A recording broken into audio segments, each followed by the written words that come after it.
जब मैं 5 साल की हुई तो मेरी माँ को पागल खाने वाले आकर ले गए क्योंकि वो ज़हनी तौर पर पागल हो चुकी थीं।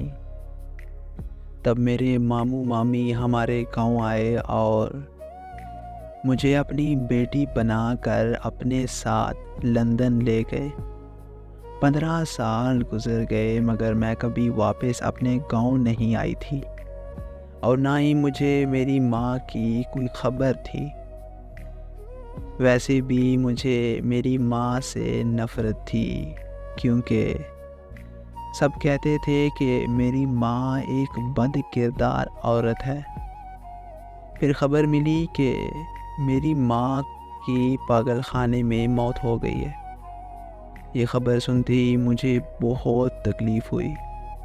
ऐसा महसूस हुआ जैसे मेरे जिस्म का कोई हिस्सा मुझसे जुदा हो गया हो।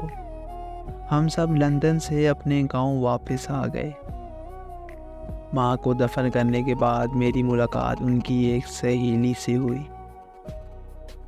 उन्होंने बताया कि तुम्हारी माँ बद किरदार नहीं थी बल्कि वो तो बहुत नेक और तहज्जुद गुजार औरत थी। शादी से पहले वो एक लड़के से मोहब्बत करती थी मगर तुम्हारे नाना ने ज़बरदस्ती उसकी शादी तुम्हारे बाप से कर दी। तुम्हारा बाप उस पर बड़े जुल्म करता लेकिन वो बर्दाश्त कर लेती थी और फिर एक दिन तुम्हारे बाप ने तुम दोनों को छोड़कर दूसरी शादी कर ली। तलाक के बाद तुम्हारी माँ की ज़िंदगी में वो लड़का वापस आ गया जिससे वो शादी से पहले मोहब्बत किया करती थी।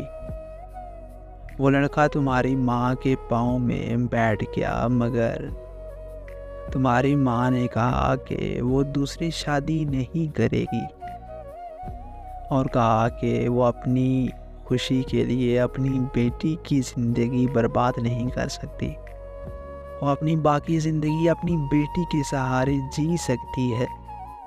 तुम्हारी माँ जब नहीं मानी तो उस लड़के ने खुदकुशी कर ली और जब ये खबर तुम्हारी माँ को मिली तो वो पागलों की तरह उस लड़के के घर की तरफ भागी। ना उसके सर पर दुपट्टा था और ना ही पाँव में जूता। तब उस लड़के के घर वालों ने तुम्हारी माँ के साथ बहुत बुरा सलूक किया, यहाँ तक कि उसके कपड़े फाड़ कर उसे सबके सामने बरहना कर दिया। तब तुम्हारी माँ की बहुत बदनामी हुई क्योंकि सब कहने लगे कि उस लड़के ने तुम्हारी माँ की वजह से अपनी जान दे दी और कहने लगे कि तुम्हारी माँ का उसके साथ गलत रिलेशन था। बल्कि ऐसा नहीं था क्योंकि तुम्हारी माँ एक पाक दामन औरत थी। उस लड़के की मौत का तुम्हारी माँ पर बहुत गहरा असर हुआ। तुम्हारी माँ अपनी ज़हनी तवाज़ुन खो बैठी और पागल हो गई और पागल खाने वाले आकर उसे ले गए। मैं अपनी माँ की हकीकत जानकर बहुत रोई।